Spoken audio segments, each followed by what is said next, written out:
Hey everybody, welcome to Love and Relo, the voice of the relocation industry. I am your host, Ben Cross, and I'm so blessed and honored to have my dear friend, Hosea Bottley, live in studio with us in Dallas. What's up, Hosea? How's it going?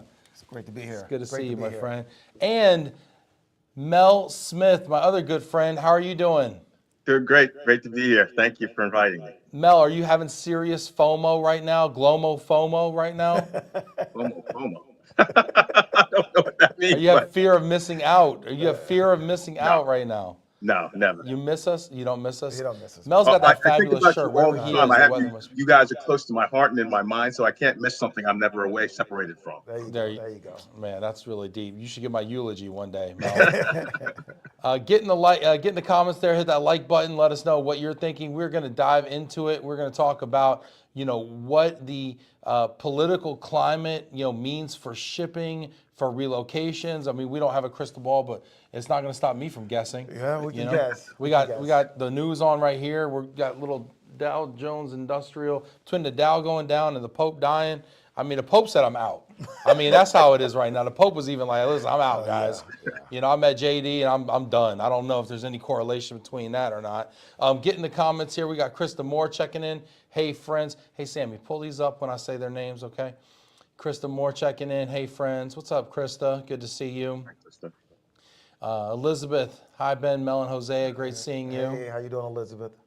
It's good to see our friends here. Hit that like button. Get in the comments here. I want to know who you are, where you are, and what you think about the impact of relocation from the kind of the political actions we're seeing with what's happening in the economy, the executive orders, the posturing and the foreign policy. Really super curious what people are thinking out there. Ray Abbott checking in, Ian Emlock checking in, Sandra Clary checking in, Scott Canary checking in, Rob Zeitz, Wicked Smart from Cambridge, Mass checking in. Happy Patriots Day. Yeah, Dano. New England. Dano McCoy. Hey guys, I feel better already seeing you guys. What's up, Dano? Hey, Dano. Dano. Hey Dano, I got a story for you real quick. I got my car washed this morning because I had to go pick up Hosea, right? I had your pocket square holder with a nice red pocket square in there. I left it in the car, I think, and then the lady's like, "Oh, I ain't seen it." And I'm like, I think she jacked my pocket square holder. Oh, So yeah. Dano, man, hook me up, brother. Send me another pocket square holder, man. At first I thought it was crazy, and I started wearing it. I can't I know. I can't got a get nice enough one. of He it. sent Oh me my one. gosh. Shout out to Dano, best squares in the business. Mel, where in the world are you right now? I'm in the beautiful suburbs of Washington, D.C., and sunny Reston, Virginia. In the last 25 years I've been out here. I'm loving it. Mel, how do they feel? Like you're in the Beltway area right now. What's the Yeah. what's the vibe in the Beltway right now? Oh, it's a what can I say? People are very unsettled. I mean, from what we do, what my area of expertise has been for the last 20, 21 years, it's been a dramatic upturning or overturning of a cart. Yeah. Yeah. Yeah, get in the comments, y'all. I want to know what you're hearing or thinking out there. I'm hearing some folks that are saying, everybody's wait and see. The uncertainty is paralyzing for some folks. I talked to a mid-sized relocation management company last week, and they said actually their volumes are projected to be up 20%, Hmm. which I was shocked to hear, but I was very pleased to hear. Yeah. You Well, know, hmm part of go that ahead. is what we expect is like a lot of my area of expertise has been working in the last 20 years, relief and development, working with USAID contractors from the World Bank on down to some of the smallest ones. Not me directly, it was a client of the company I worked for. So you're familiar with this process and know who these contractors are and the work that they do, the good work that they do. Um, so when you see this dramatic, I mean, it basically shuttered. There is still this, people need to repatriate, need to come back home, wherever that may be in the world, whether it's the United States, whether it's someplace in Europe, whether it's in Africa or South America, Australia for that matter. So you're seeing an intense amount of activity because people need to repatriate, and these contracts need to come to an end, and files need to be brought back home, and records need to be stored. So maybe what you might see over the course of a 12-month or a 24-month period, you're going to see now condensed into a 6-month period a 4-month period. Yeah, it's a really fascinating idea. And I love that you're finding opportunity right now when so many folks are concerned. You know, Warren Buffett once said, be scared when people are greedy and be greedy when people are scared. You know, and I think if we can find opportunities in climates like this, that's phenomenal. And I think what you just said was really interesting because if people repatriate, obviously that's a ton of volume condensed, right? You know, and it's flushing out. And then all of a sudden, oh snap, the policy changes and it goes a different direction. And now we gotta deploy people all over again, right? So you might kind of get almost like a twofer in that regard. And I love the positivity. Are there other positive things that could be happening right now from a relocation standpoint that you're seeing out there? Well, I mean, as I tell my team all the time, we're going to look for all the opportunities within the chaos, and there's a lot of chaos. So there is some opportunity there. We're having some opportunity with some of our RMCs. Some are just pretty much not doing much right now, you know. So we're seeing our freight is really pretty steady. The freight I'm really proud of what I'm seeing on the freight side. And I want to get into the freight side too, because Aaversal has really transformed in a lot of ways over the last couple of years. And I want to get into that, and I want to talk about what you've done. I want to stay here just for 1 second and talk about the relocation space for a minute. But I think what you've done is going to be a case study for so many of us out there as we look to kind of reimagine where the opportunities are. Yeah. One thing that I thought might be a positive, we were talking earlier about the tariffs and what tariffs might do to the cost of shipping. And I think it's going to increase the cost of shipping product, right? Like new product to market. For sure, yes. But are household goods impacted by tariffs directly? I'm going to say no. I don't think so, right? No, household goods are No. not. No. Household goods are not. We haven't seen any effects, and even on the ocean freight side, even on the rates, yet. So this is all still new because, I mean, these tariffs have been on and off and on and off. So I mean, everybody's just still trying to figure it out, you know. Yeah, and when I get my weekly transport topics here from ATA, and they talk to me about freight volumes and things like that. And domestically, they're saying freight volumes are going to be off 10% based on these tariffs. I'm assuming that we're seeing ocean freight probably impacted even more so. What kind of impact has it had to ocean freight volumes that you can see? I can't recall the company now, so forgive me. I've got a little bit of brain freeze, but there was one company that runs the United States, and it's saying that they're going to have to withdraw from the market because they won't be able to be competitive. So I think you're going to see some things like that happen, right? You know, it's I don't think it's hard because no one really knows. I was listening to I think it was Jeffrey Sachs talk this week, and other economists talk about things, whether it was on Bloomberg or CNBC, and all say that this is everything that's happening right now. The tariffs are going to impact the global economy negatively. And we're not going to see these things on until about 6 months down the road. And on the other hand, the Trump administration is telling you that there's going to be some pain, there's going to be market correction. And the thing I remember from being an economist in school is that it is just philosophy of an economy. It's like talking about the Rhine right of kings or or democratic society. These are philosophies, and unless we have perfect scenario, everything works perfectly in that model, right? When you put it into the real world, you don't get all the perfect outcomes. You don't have all these, absolute answers and solutions. So, what Hosea said and what you mentioned briefly is like you have to be flexible. You have to look for opportunities because there is that old philosophy of for every challenge is an opportunity. And you have to be willing to adapt because, as Darwin said, it's adaptability that allows you to survive. That's on a species level, but it also Did you see means the it works article on a business today level. that came out What's with that? DHL? They're putting a hold on everything because they can't figure out the tariffs. They can't, so they don't even know how to assess Exactly. the tariffs, so they can't move the stuff. They can't move the stuff. And it changes from the time it leaves the port in, say, Germany to the time it's overseas, to the time it lands to a port here, to the time maybe even changes between the time that the ship pulls into the harbor versus the time the freight gets offloaded. Exactly. You know, Well, the it's like import paperwork, right? The import paperwork said that that's what Hosea's point. The DHL was like anything under $800, was it? And it's going to be 800, possibly yeah. under $250. They, so well, it's going to affect us. and I was hearing Audi, was holding all of their cars at the port, and Hmm. I'm assuming that's to almost. I'm totally assuming this. I have no basis for this, but it won't stop me. Holding everything at the port and then waiting for the tariff to not be applied today. Boom, pump them in, and then as soon as they come back. So I'm seeing something. But where I was going from a relocation standpoint is, if we see ocean volumes decline, that should mean that the price of ocean shipping should decline. Should decline. Well, Right? And if household goods are exempt from tariffs, then the net cost to relocate internationally should decline. That's my hope. well, that's a great premise if the international companies are actually going to move into the U.S. market. If they're going to are they going to allow are their employees going to want to relocate to the United States?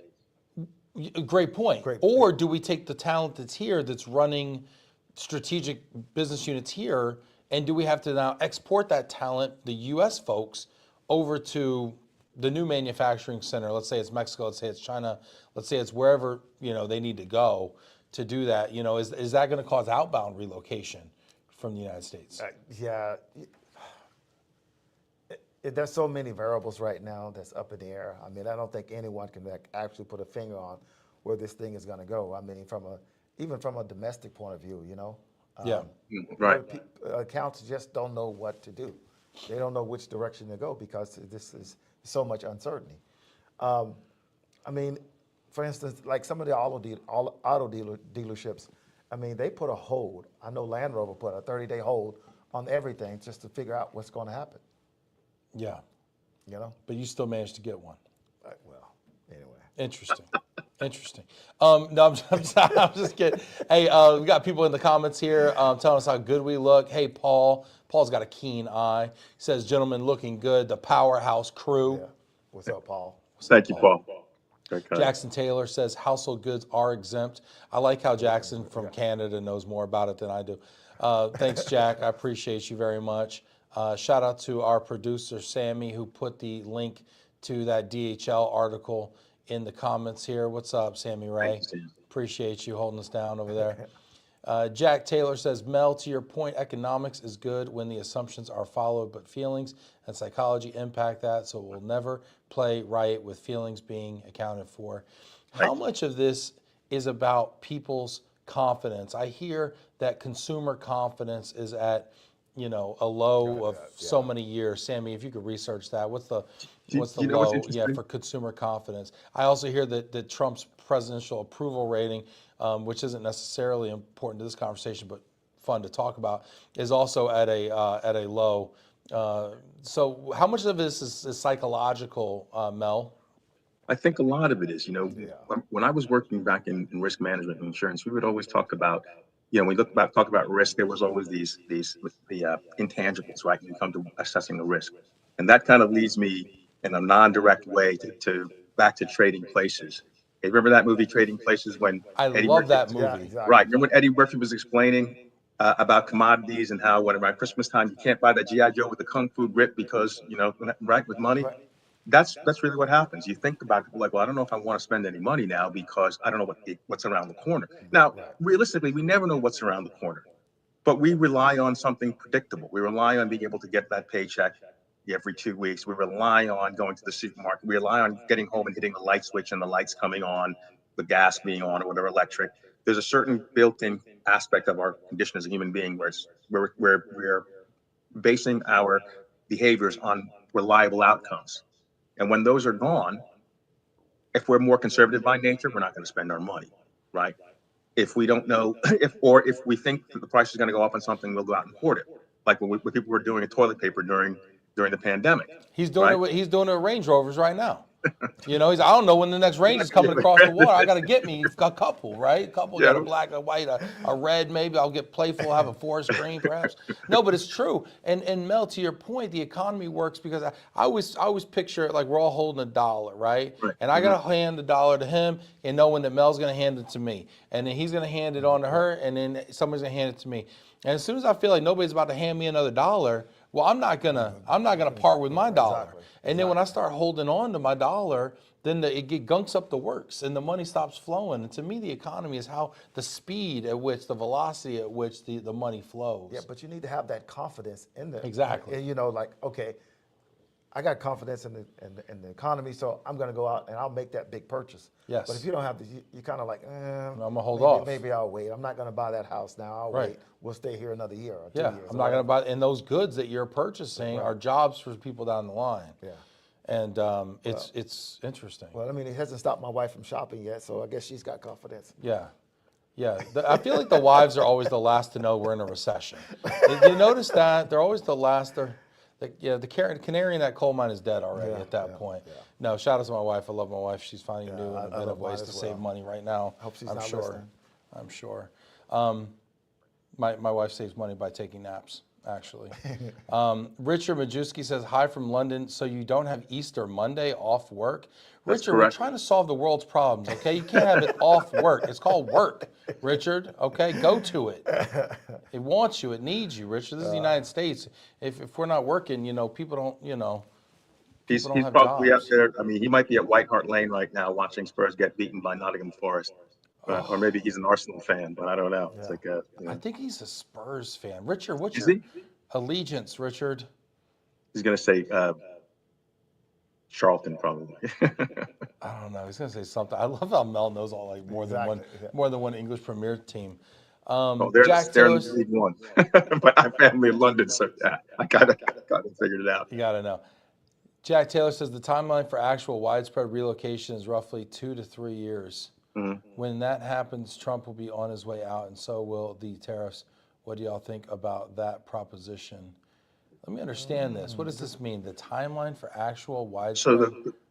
Go ahead. he's talking about the whole relocate, the prospect of from I guess maybe from prospecting to engagement and contract is a 2 to 3 year process. I'm thinking Jack. But that's an interesting concept because you know what I understand what he's saying, but Yeah. I mean, I'm not sure the way things are going and moving so fast. I mean, 2 to 3 years might be next year, and the reality of it is too. Let's say like with USAID, like I did understand how long USAID was around or Peace Corps, but that wasn't something I lived through as an adult, right? When this was all started when I was a child, I didn't even realize that the Department of Labor, 1971, that it was founded, that was formed. So for some reason, I thought the Department of Labor, I mean, not the Department of Labor, excuse me, the Department of Education. I thought it was around much longer than that. It never really dawned on me that the Department of Education is younger than I am, right? Yeah, right. So you imagine that as quickly as it is to dismantle or deconstruct an organization, it takes much longer to build it. So we're talking about if another administration comes in and decides that, you know what, we want to rebuild this, or we want to rebuild USAID, or whatever institution or they want to enact or develop. The time and the process to go out and to recruit, find these people again who understand how regulations work, policy works. Where will they be moved on into another career? Will they be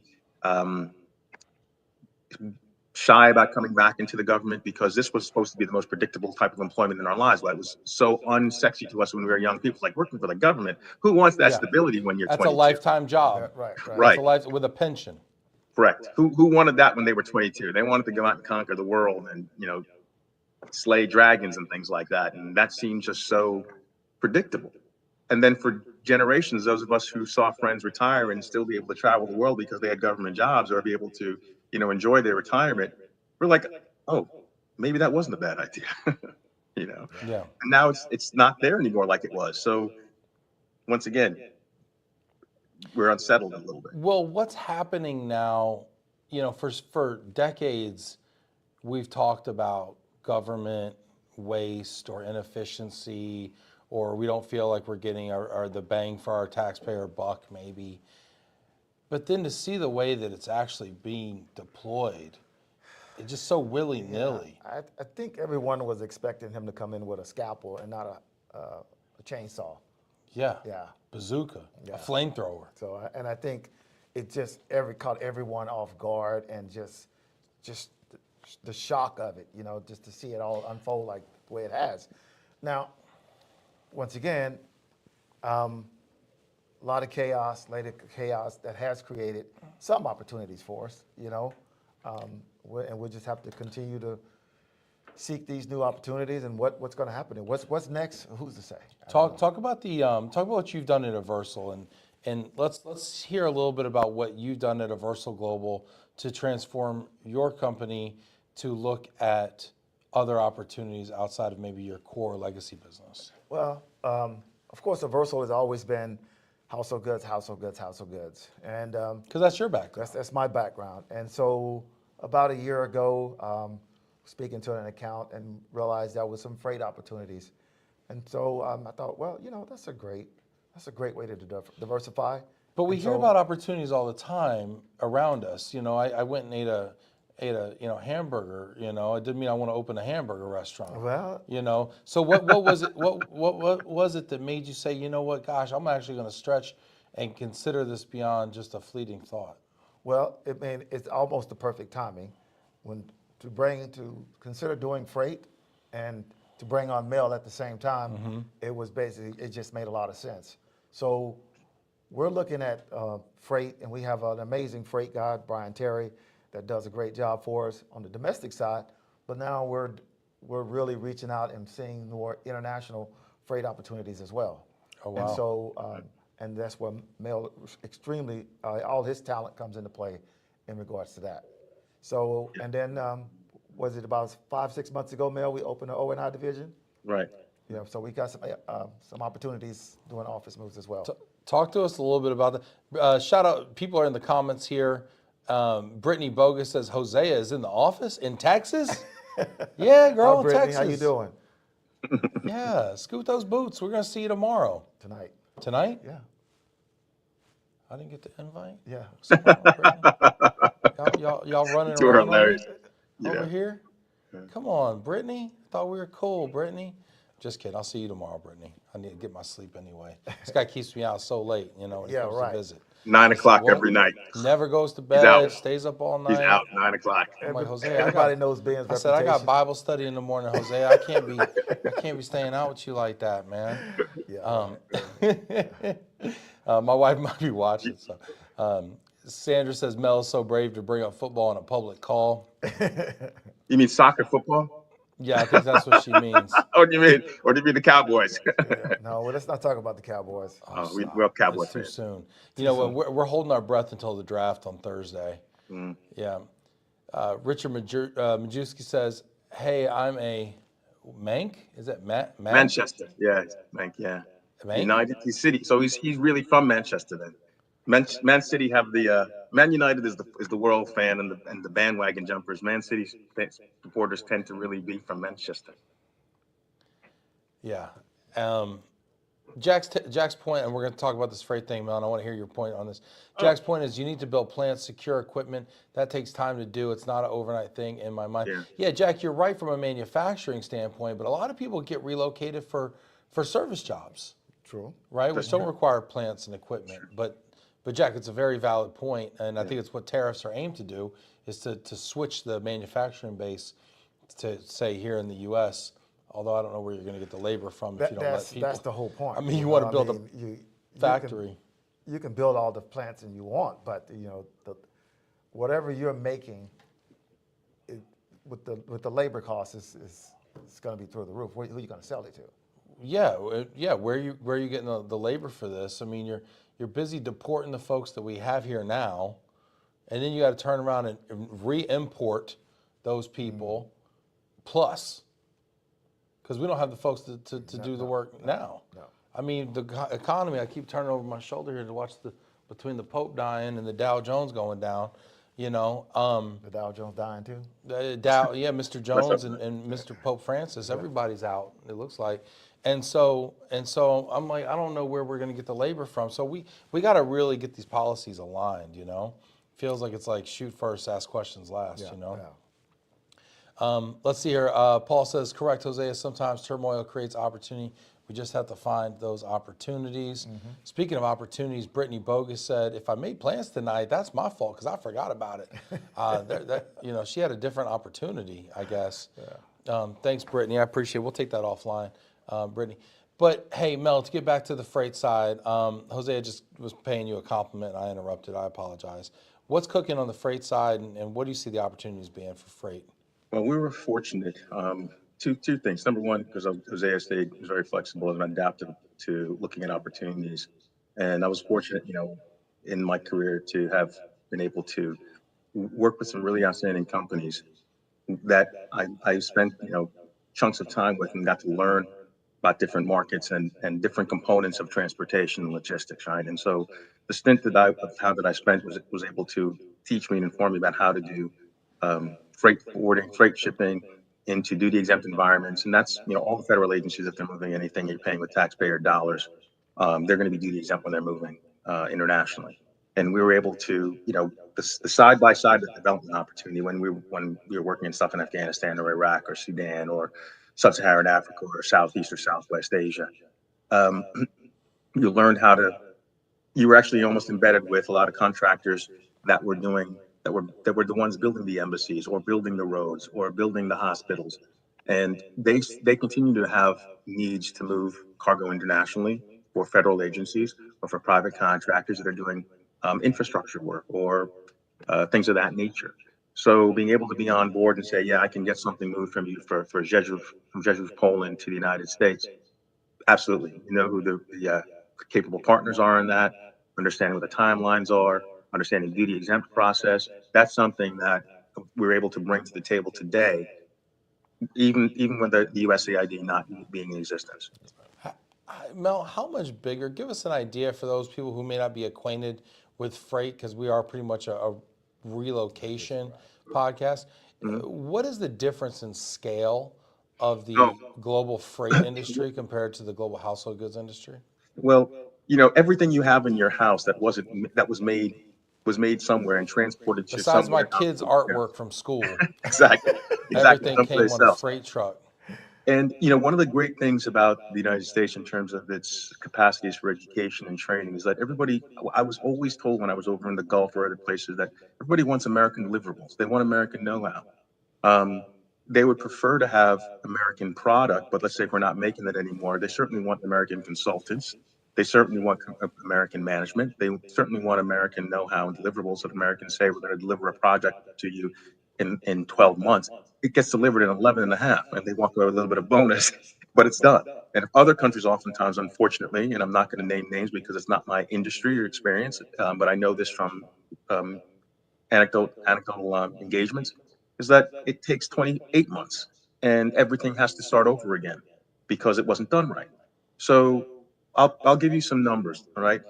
I worked with organizations where maybe 70% of their business was household, 30% was general cargo. 70% of the profit was general cargo, 30% household. And if you stop and think Wait, about it, wait, I want to understand that because it's almost like the 80-20 type of rule, but it's the correct, 30 correct, 70 rule. So you're saying this organization did 30% Right. freight and 70% household goods, but they made right, 70% profit hmm from the freight. So the hmm inverse was true. correct, correct. Wow. And so, you don't think people don't really think about it because once you get into the household business, you're so embedded in that and so used to, and it's so consuming, right? I mean, you have to have a very specific mindset to work with managing people's expectations and their emotions when they're moving their families or themselves around across the world, right? As they like to say, freight doesn't talk, right, or doesn't talk back, right? So Mhm. you still have to deal with some high demanding customers and some really sometimes ridiculous timelines to Yeah. deliver the goods. Mel, I always heard freight don't cry. Yeah, Freight that don't cry, right? I've When heard it three freight's different late, ways. Yeah. Yeah, freight late, Fred on the docks like, well, I guess I'll be here tomorrow. Yeah. yeah, Whereas, right. Susie Homemaker's like, what do you mean? Yeah. Yeah. I've Well, been waiting for 2 hours. talk to some warehouse, talk to some managers though, project managers who didn't get their cargo. It's project critical. It can be mission critical. It can be life sustaining in terms of what you're trying to build. It might be a camp someone's going to, that you're trying to ship product to. Could be telecommunications equipment. So it all has an impact. It doesn't have the same emotional impact, but it can mess your bottom line if you can't Yeah. deliver. So what I'm hearing is cargo cusses, household goods cries. Exactly. Pretty much. Household goods cries. Is that what it is? know, Cargo cusses. Well, that's household goods- I just think that the communication is just huge. And, and once you understand the deadlines, I need to pick up this date, I need to deliver this date.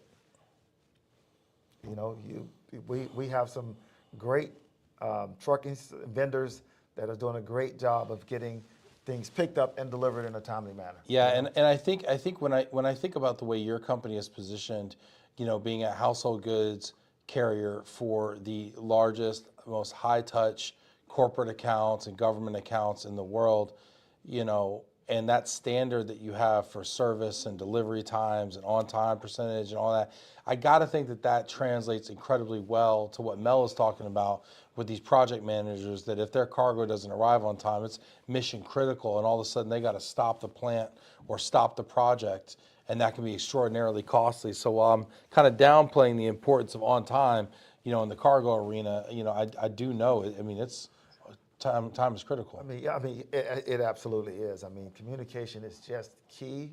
Being creative, sometimes things doesn't work out the way you want it to, but we have to stay creative and still make things happen, and to get that end result of the shipment delivered on time, to make things go right. That's just the way it is. So yeah. go ahead, Mel. If I could share this quick story with you, because when I first got into the industry, it was in the household side, and I spent the first third of my career doing household, right?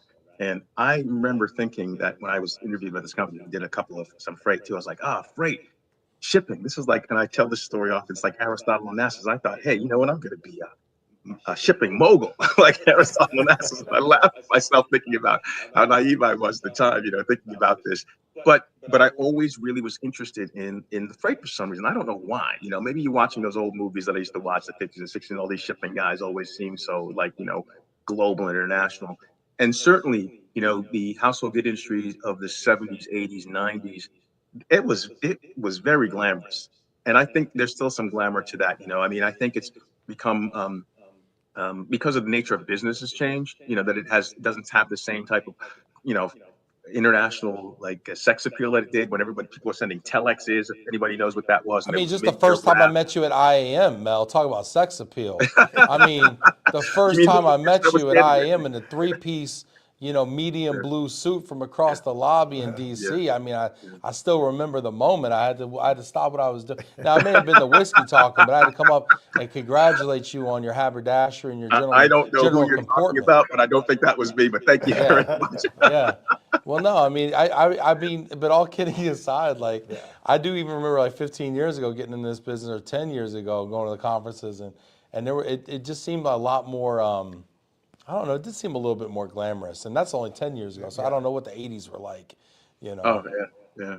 But business in general, I remember going on fishing trips with clients, let me not exaggerate, and doing this stuff, and you're like, wow, I was really just a pup in business world. I'm like, this is what business is like, what? And you saw that, and then and people did used to drink at lunch when I started working way back in the turn of the century, before the turn of the century, and everybody's just having water or lemon in their water and things it's like water that. or iced tea now, Mel. It's pretty Right. lame, I'll be honest with you. Exactly. People used to say Friday was 2 o'clock. I'm going to the account, and then they'd head out to their house in the Jersey Shore because the work was done, and it kind of just kept on turning over. So the things have changed, obviously, but I don't think for the worse. I think it's just very different. Generationally, things change, right?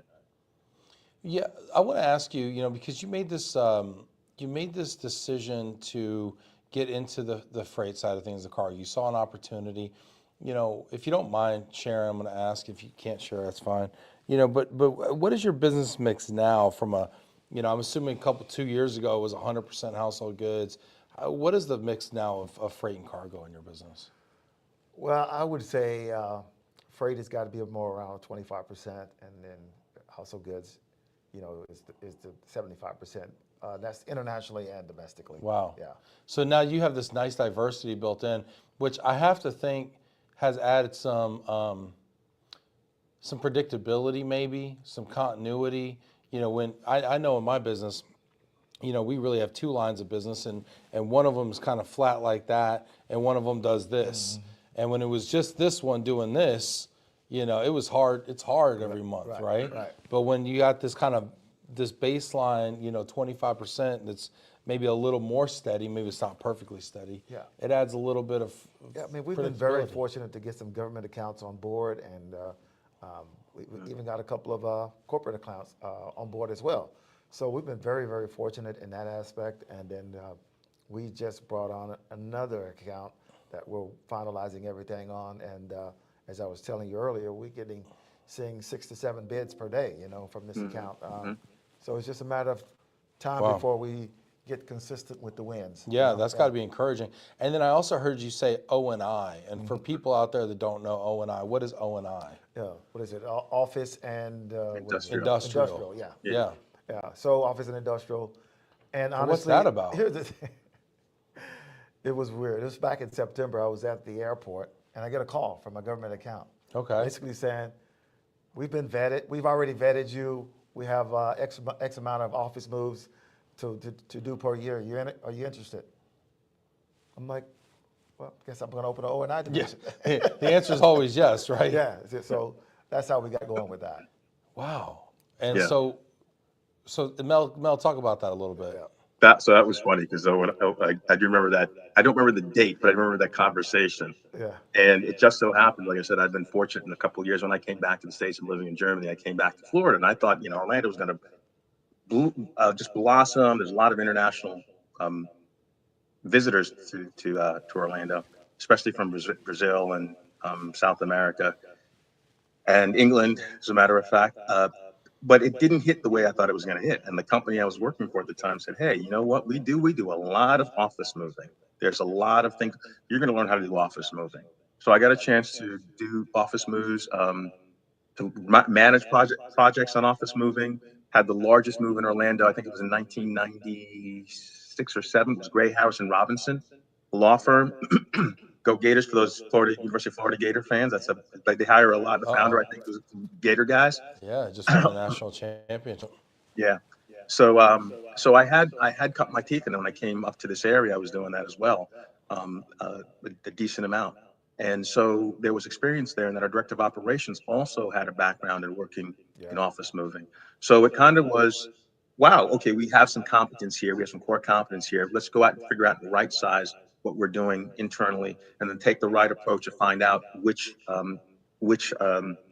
projects we could actually manage, quote, and be successful at, or quote, manage and be successful at. And so that's how it happened. And Mel, I got a question here. Where were you in Germany? I lived in Munich for 2.5 years, but I've been all over the country. I was driving trucks all over the country for the first year I was there, and then being a passenger in the trucks with the crews for the second 2.5 years that I was there. Yeah. Man, this guy is like got a story. Yeah. It was. I was very fortunate. You find a guy like Mel that's kind of the jack of all trades, can do so many, and we have a few employees like that, like Kelly, our ops manager. I mean, she knows State Department, she knows government, she knows corporate, she knows freight, she knows office moves, and so I mean, she's just a great fit. Shout out to Brian Terry too. I see you in the chat there, Brian. Don't want to miss you. You know, to Hosea's point, I want to share with you, like a lot of people don't know, just like I said, it's the jack of all trades, master of none is oftentimes better than a master of one. So I think Hosea has really gone out and found people who can and wear multiple hats and be competent at that in those areas, at least competent enough to understand the nuances of what we need to do to be successful in the business and bring people on board that know more than let's say I would know about a certain subject matter, so that they can go and run with it and develop it. So we've been very fortunate and very blessed in that regard. Well, and I mean, you bring up a great point, because I always tell people a company is just a collection of people working together for a common financial interest, right? We're a team, and the points are dollars, right? And we got to work together to see how we can get the most points, right? And when you think about that, you know, it's not necessarily set in stone what sport you're playing as a team, right? So you might be playing household goods one day, Mm-hmm. you might be playing freight another day, you might be playing O&I another day. Mm-hmm. You know, in our situation, you know, we're in the consulting business. We're also in the talent acquisition Right. recruiting space. You know, we do a little M&A advisement as well. So, you know, I think that's kind of one of the fun parts about being an entrepreneur is you can build a team that can do a few different things, right? But I will ask you, Hosea, we're in somewhat of a austere environment right now where, you know, apparently, you know, Pete Hegseth sent out another text message. I haven't checked my WhatsApp or Signal chat recently, so I don't know what's going on. But, you know, what is the key to building a business, growing a business, and diversifying in challenging economic times? Well, I think the key right now for Aaversal is that the team is on board with my vision. You know, we talk about it, we discuss it a lot. The end game, we talk about how we're going to succeed when it comes to customer service, how we're going to continue to obtain new accounts, and the level of service that's going to be required to keep the ones that we have. So we're constantly growing, talking, communicating. Excuse The me. operations team, they have their meetings on any shortcomings that we may have to get them corrected. I mean, so it's constant communication, constant how are we going to grow, constant keeping them informed of where the company's at and the direction it's going. So it's always a great team effort, and we have a great team. I just, you know, it's got Ray checking in. What's up, Ray Hardy? Good to see all of you Brother together Ray. again. Greg. Miss you, Ben. Take care of my man, Ray.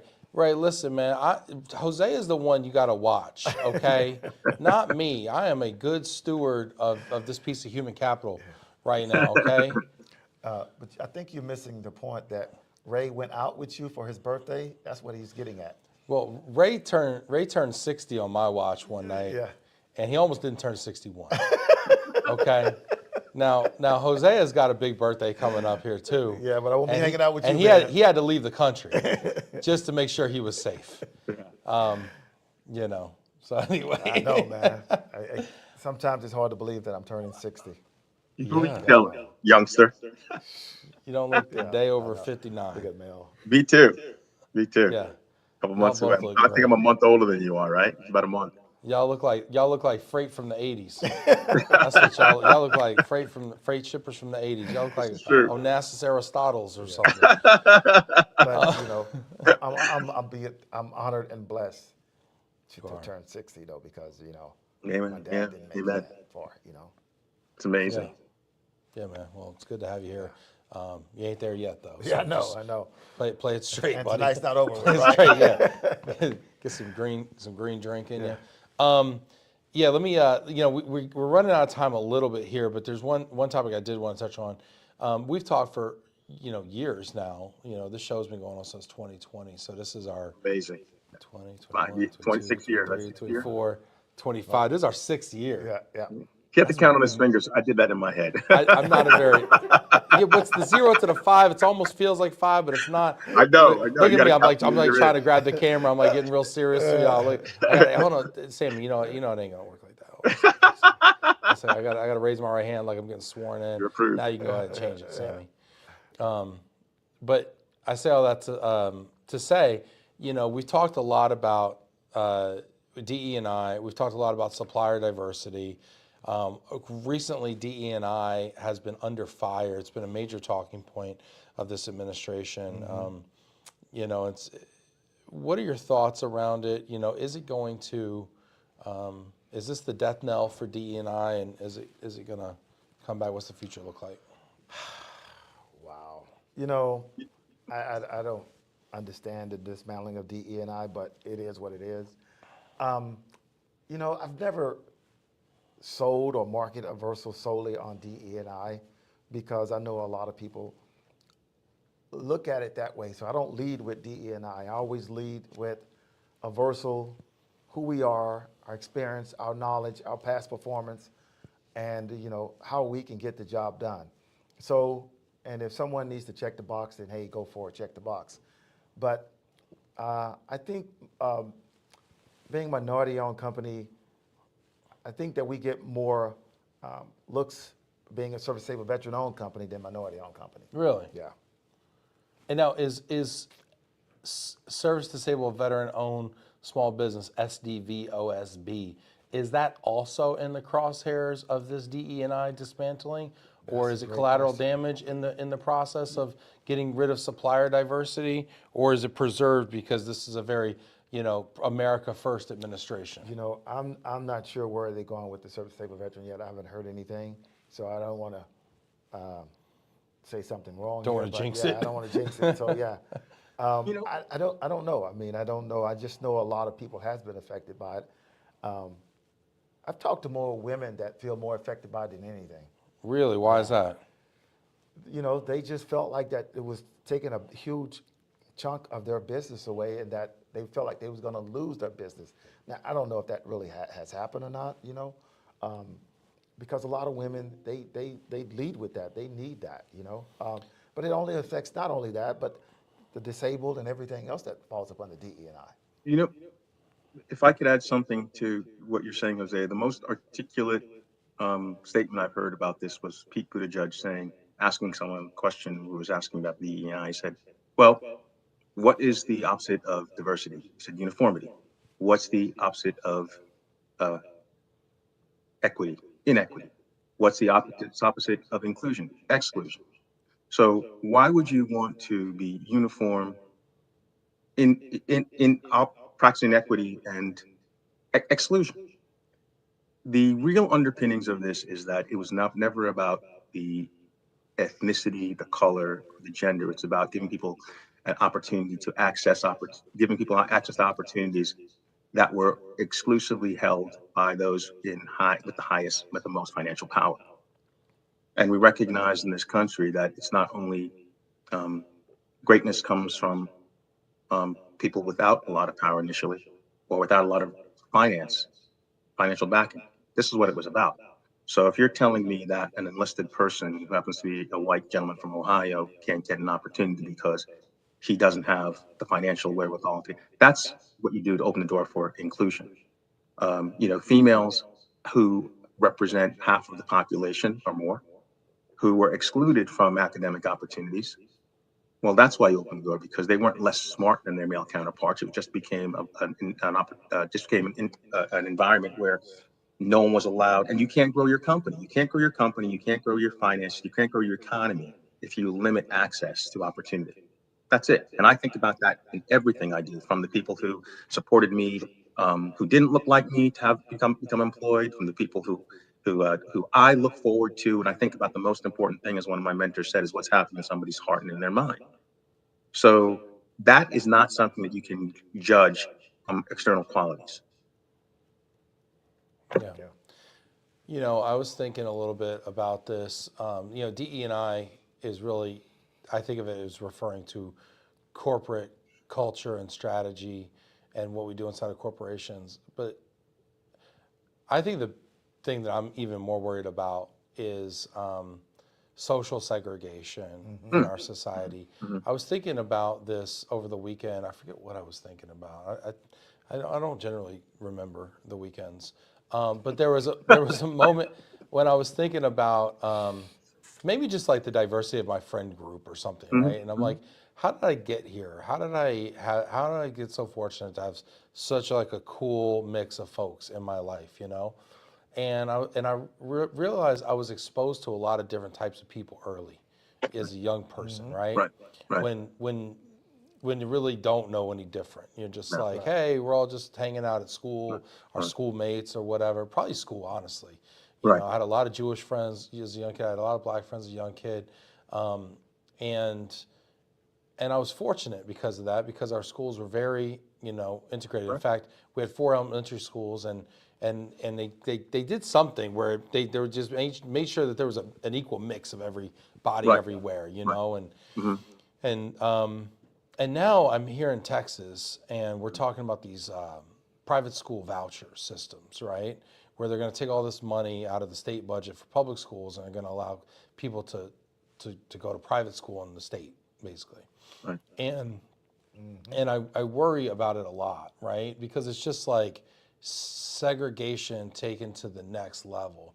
And when folks are always trying to they're so concerned with moving into this amazing school district, or a lot of that is code for segregation, in my opinion. And what happens is the mediocre schools get worse, and the above average schools get better, and then we raise adults who have never met people that didn't look like them, or weren't around people that didn't look like them, or weren't around people that didn't have what they had growing up, or weren't around people of different types of religions or different types, and we get this it becomes very insular, and we can't meet people who aren't like us at 28. We Well, have to meet those people at 8. you and I grew up in the same county, although I'm sure I'm 20 years ahead of you, older than you are. And a lot of what you're talking about is exactly what I experienced.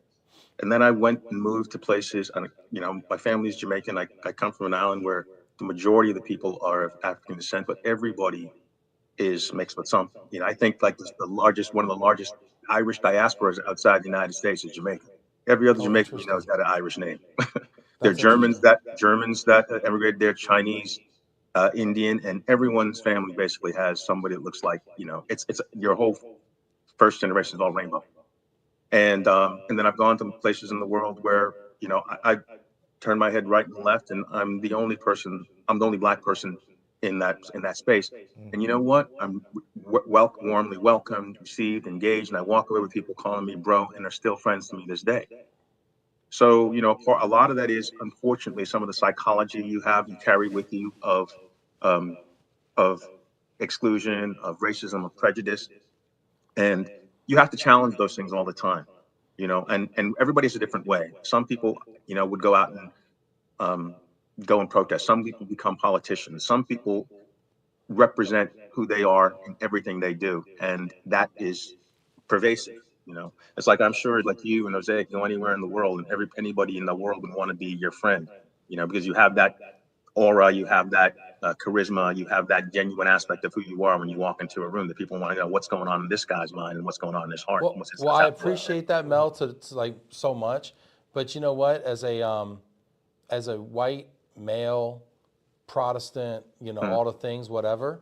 Mm-hmm. For the first time in my life, I'm going to end up being when I go to Europe this summer, I'm going to be a second-class citizen because I'm an American, because of what that means, what that brings with it, And I hope they're going to see you and once again and see your genuineness and your charm and recognize you are they're who going to you are. see You're me and not. they're going to say, "Wow, a stereotypical American over here." That's what they're going to see. There's I nothing mean, But hopefully stereotypical they about give me you. a chance. There even is if you nothing take our stereotypical industry about you. itself, I don't You're think one the of a kind. landscape of our industry has changed much in the last 10 years. Yeah. I mean, there's still not that many minorities. A lot. I mean, I think it's changed a little bit. Like the black folks in the room have doubled. They went from 2 to 4. Yeah, exactly. Yeah. So, yeah, It went from 2 to 4. Yeah, okay. I think on the client side, it's probably more diverse than it used to maybe a be, little bit more. which I think also helps a little bit. I wish I could say his name. There's I can't remember. He was in the Jordan Peele horror film. The first thing that Jordan Peele did was a Dem or something like that. I can't remember the film. Is Daniel, and I can't remember his last name, begins with a K. He's British. He's a black Brit. And I just watched him a couple days ago, and he was talking about it. He goes, there's 1 billion black people in the country. There's 1 billion white people in the country. There's over 1 billion. I'm not a minority anything. I never approach anything about thinking of it as a minority. Maybe that's what his take on it. So I'm echoing what he's saying. And if you look at it from that perspective, we just happen to live in America where there's fewer. But if you go to Africa, you look at yourself externally, and then you're like, well, I don't fit. Of course you fit in. But the hard part here is we look at people by external characteristics first, because that's the nature of how the country was developed. We're not pulling any punches. This is what happened in America. This is the reality of it, right? But what we carry forward, it's people like myself, it's people like you, it's people like Hosea, it's people like everyone at Glomo and people at Aaversal. But once again, you have to look and you have to be able to see qualities that are internal qualities, right? When your best friend is someone who comes from a different place than you do in the world and the planet, you're like, wow. That's forgive me for people being spiritual about it. That's God at work. That's the universe at work. Whatever you want to say, you find that. And when you find the success that you've helped bridge and you've helped build together with this platform, this is what brings difference to engagement and helps people to develop the way they think and their conscious and awareness and go, you know what, we're above all these superficial aspects of our quality, the incidental aspects of our qualities of our beings, right? We just came into the world this way, but what really matters is what we're doing while we're here and what we're doing for other people, That's right. positively for other people, not I to love it, people, Mel. but for people. I love that, Mel. We're above the incidental aspects of our character or our External qualities. qualities, right? Yeah, I love it. I love it. Hey, do we got overrated, underrated for Mel? All right. All right, here we All go. underdogs are underrated. Here we I'm a go. big fan of Here the we go. You're on underdogs. the hot seat, Mel. We don't got a lot of time left, so we're going to keep it moving here. We've got to the part of the show that everybody's waited for. Dano McCoy even tuned in for this part. I see you out there, Dano, and shout out. Hey, thanks, Dano. I appreciate Dano's out here talking about my grandmother. Thank you, Bless. Dano. I appreciate you, brother. And thanks for the Easter wishes as well. Hope you had a happy Easter. Let's get into Passover. overrated, underrated. Mel, are you ready to play a game? I'm gonna try. All right, I'm we're game. gonna play overrated, underrated. Do you know how to play the game? I think you asked me if something is overrated or underrated, and I tell you it's either overrated or underrated. That's the first part. The second part is I will tell you if you are right. Okay, love it. Let's Yes, play. yes, It's just like Never going want to Mel to be Vegas. wrong. Can't yes. win. Inclusion goes out the window in Yeah. this game. Okay, I am the decider, as Okay. George Bush said. Here we go. Let's go. Number one, Cadillacs. I like Cadillacs, man. I like Cadillacs. They Favorite kept you. model? The Lyric, and then the CT5. The Ooh, Lyric. That is the most beautiful electric vehicle on the planet, man. it is pretty, isn't it? Lyric. Because so many electric vehicles are very just kind of stripped down and just kind of, the Lyric has some of that Cadillac styling in it. And it is a smooth ride. Yeah. You Yeah. understand? We'll get into them. I think you get to a certain What age. about the Escalade? The Lyric is the most beautiful car I think there's out there designed from a design Yeah, I'm too standpoint. big. I'm too big. I got to go like all the way, top of the end. I got to. All I can tell you is when you get in the Cadillac and you're like, wow, I understand why people like Cadillacs. Those are so smooth. I think Cadillacs are underrated. You know, They are. everybody's out here getting these Teslas and these Range Rovers, and I'm just like, let's get a Caddy. You're gonna be driving a Range Rover at the end of the week. The Let's get a Cadillacs are Caddy, beautiful. bro. No, I already test drove them, man. My butt's too big. All right, it's got those European hips. I Well, can't. that's one of the reasons why Europeans don't buy American cars. Those narrow roads and those narrow rear ends. That's right. That's right. I can't fool with it, man. Yeah, Cadillacs, totally underrated. Okay. 100%. 1 point for Mel. Thank Moving you. on here. The NBA, overrated or underrated? It's never underrated. Never underrated. Never underrated. I think Yeah. that's overrated. Can't No, be wait, overrated. Can't be. it's never Especially during the underrated. playoff basketball. That's some of the best sport you ever see in your life. Best athletes. But just I shouldn't among the best athletes, but playoff basketball is amazing. NBA basketball playoff is amazing. So it's underrated. So it's never overrated. It's underrated. Okay. Okay. You I'll know, buy that. I do love playoff basketball. I do too. It's got the same problem that the NHL and Major League Baseball have. There's so many games that tune in for a Tuesday night, game, Sacramento against, I Now, don't know. Yeah. you mentioned the NHL. That is underrated because there's hockey. Live hockey is unbelievable. Live hockey is under. Yeah, If you got to sit at that angle where like the puck doesn't get obscured by the boards too much. I've got a solution for that. Talk to me afterwards, and we'll make another couple billion on it. Okay, I love it. I love it. Yeah, I think the NBA is underrated. I think a lot of people dog the NBA. They do. And I think that honestly, I think there's a little racism in that, to be honest with you. People get mad at the biggest stars like LeBron. LeBron's a great guy. Yeah, LeBron's a dad. He's a father. The dad and father are the same thing, right? Husband. He's a husband. In English it is, like yes. he's an entrepreneur. He uplifts his communities. He's built schools. Schools, yeah. I mean, so what if those kids don't graduate? He's trying, okay? You lead a horse to water, okay? He's doing all he can do, people. All right, he did a lot more than I did this week. No, but I think the NBA gets a raw deal. I like the NBA. Yeah, I mean, they're in some trying times from time to time, but I mean, the cost of these players, and then the cost to just even go watch them play now. I think It's too expensive. That's Way too what expensive. people are barking about a lot. Yeah, but how come people don't have the same commentary about the NFL? It's more money to go to NFL game. It's like $500 to get a decent why I ticket go to to an Maybe NFL game. because there's only 8 games at the stadium. I think it's the. You're right. There's a lot of aspects of it that doesn't make any sense to me. But the thing that shocked me the most now is when I look at all the players. They look like they could be my grandchildren, and that's the scary part to me because I remember growing up and watching these players. They look like grown men. Everybody looked like a grown man. And they were guys in their 20s, just like like when we were when we were kids. But now they look like they should be in preschool. Well, And I'll that's tell you not getting what. old. As long as LeBron is my age, I'm a young man. Absolutely. Okay. Give it another 20 years. Yeah, and as long as my son is not brawny, I'm disappointed. So I'm like, how Wait. come you ain't brawny? All right, let's 2 points for Mel. He's doing well. He's on a hot streak right now. All right, next one up. Overrated, underrated elementary school teachers. Always underrated. Always underrated. Can you name all of your elementary school teachers, Mel? Yes, Miss Serena, Miss McClemens, Miss. Oh my God. So oh God, I can see her Here's face. the But I thing, can't, Mel. I can't Nobody's even gonna think know of if her you girl lie. from You're gonna third be like, grade. Miss Smith, Miss Mr. Johnson. Coretta, Miss DiPalesi. Was all my first I 5 love years. it. Yeah. So I had I cannot. well, he went to Beaumont. You know, Beaumont's got like the worst education in the United States. I saw a stat. Colin Jost talked about it on Saturday Night Live. I didn't want to say nothing about it. Oh, I picked the no. wrong time to bring it up. I'm sorry, Hosea. That is not the case, but Mr. go ahead. Paglia, Miss Greenberg, Miss Major, Dr. Brogan, Miss Shupper, and Miss Turk. Those are my 5 Yeah. elementary school teachers. That's 5. Which is so funny. He talking about I got held back. I can remember my gym teacher who dated my third grade teacher, but I can't remember her name at the moment. I know a gym teacher. that was 6. He Hey, did like put us this. back. That's Hey, 6, put us man. put us back in here. Is it Mr. Clark. 6? Did I really? You say said 6. I just Some can't kids count. go to some elementary schools are to 6th grade and some are to 5th grade. New York was we were 5th grade. We only had Yeah, 5 in 5th Westchester grade. County. Well, I can't. No, it's kindergarten. Oh, okay, Kindergarten. kindergarten. Okay. First, second, third, I fourth, remember my fifth. kindergarten teacher. Hosea didn't even get to go to kindergarten. I did. Put your hand He up was like too like smart you're for like you're kindergarten. being sworn in. There you go. There you go. All right, put it down.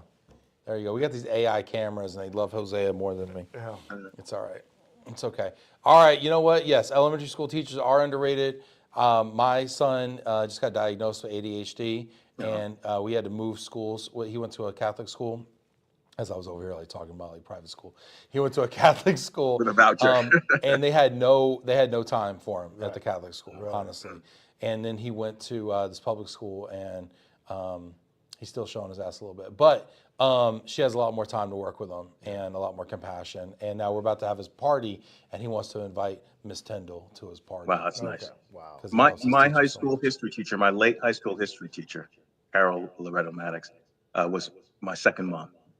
And until she passed away, we were friends from the time I was in from a student to a friend to a son in the space of about 30 years.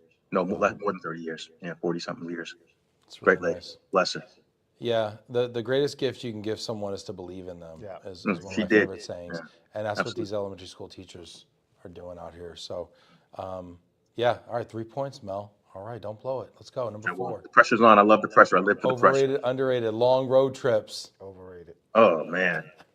Overrated. That's because Hosea doesn't like his family. That's what that Overrated. is. It's You know, just if you're actually driving, are you talking about, well, listen, if you mean like in a camper and I don't know what I mean, dude. I think you came up just with this sit in the car. topic.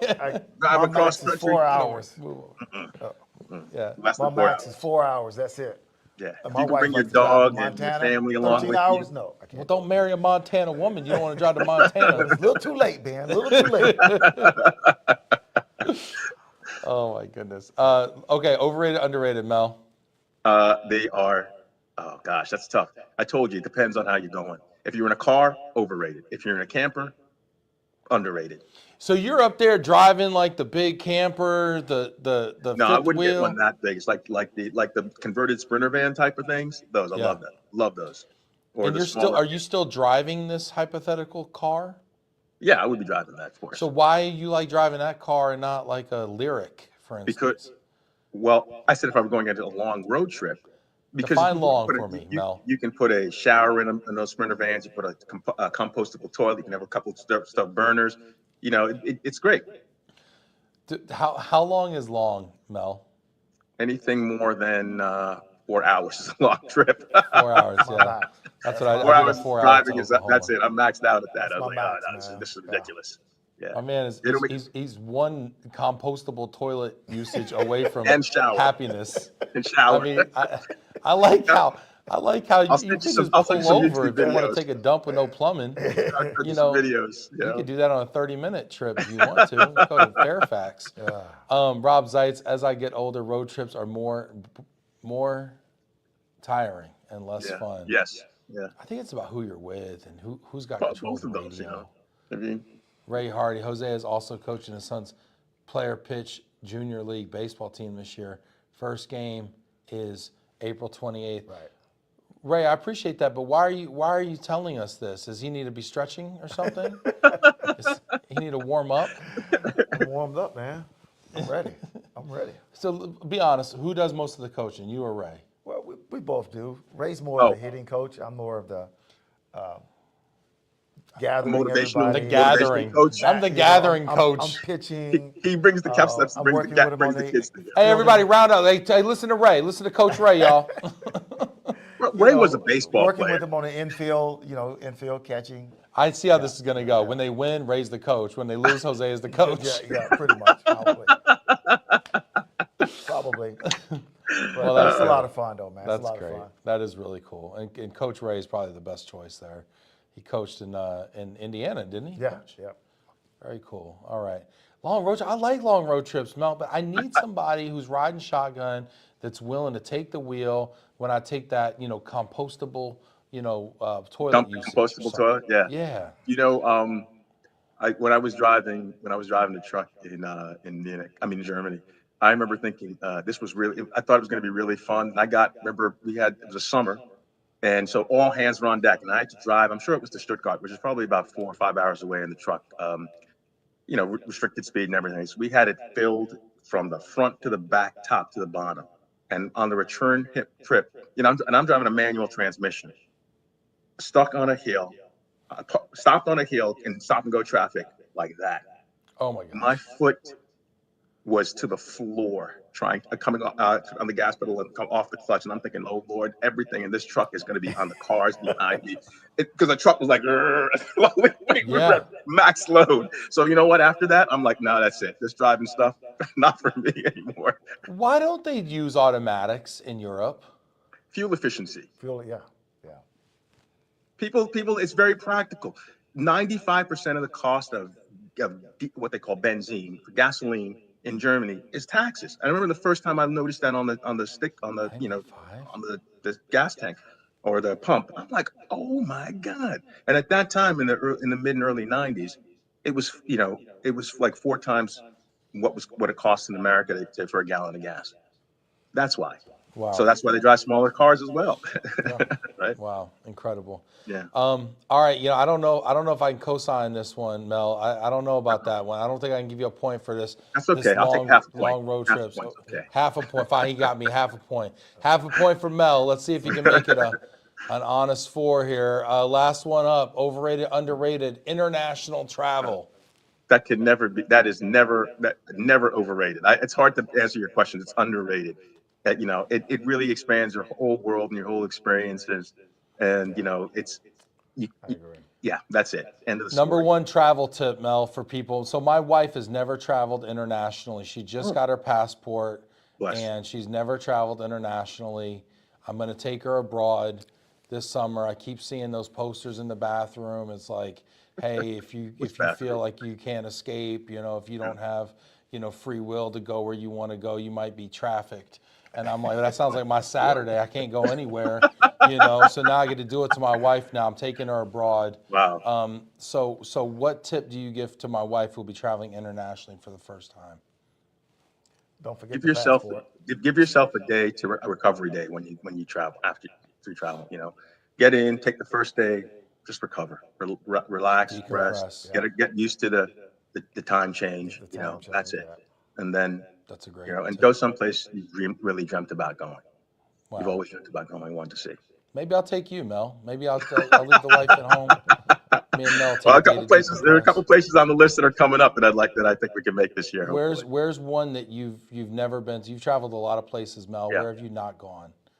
I would like to go to Romania, and I would like to go to probably either Thailand or Bali, Oh, possibly Fiji. I would love to do that. Yeah. Yeah. I'm with you on the I Bali would thing. go there with you. Yeah. Yeah. All right, So, done. hey, we got it. 1.5 Get that points right for to Mel to get to an Thank you. honest 5. Yeah. He got a mulligan on 4. Sandra Clary says, I love solo road trips and being quietly in my thoughts and tunes. Some great time for perspective, priorities, and adjusted Absolutely. resolve. You know what I love? I love long drives. I love talking on the phone. I get more phone calls knocked out driving. Even when we were driving back to the office, it was like a 35-minute drive. I was like, yo, let's call so-and-so. Let's call so-and-so. I called like 3 people on the way back to the office. So I love that. Thank you, Sandra. Mel, this is phenomenal. We are over time here. I'm going to have to put another quarter in the payphone. This has been fantastic. They So still good have to see those? you. It was the last time I saw Facebook. Remember that? Oh. Yeah, it's been a minute. Hosea, do you want to leave us maybe with a final thought? You and Mel both leave us with a final thought. Hosea, why don't you go first? I just really feel that, and I hope that everyone just continue to stay focused, help each other out, and just, wishing everyone the best, succeed, and we're going to be okay, I hope. Yeah, we will. really- We'll we be will. okay. We'll be okay. We've got God. We'll be okay. We'll be good. We'll be Just good. Amen. pray it out. You know, Mel? I couldn't say it any better than Jose said it. Well, thank you so much, everybody, for checking us out today. Tomorrow, Sammy, we're going to be at NTRP tomorrow? 3 to 4 tomorrow at NTRP, broadcasting live from North Texas Relocation Professionals. So join us tomorrow. We'll give you live insights and glimpses into that experience. Do we have any other shows this week? Nope, just today and NTRP tomorrow. Have fun, y'all, and be good to each other. Love y'all. Take care. Thank you, Glomo. Bye-bye. Thank you, Ben. Thanks, Hosea. Take care, Mel. Bye-bye. Take care.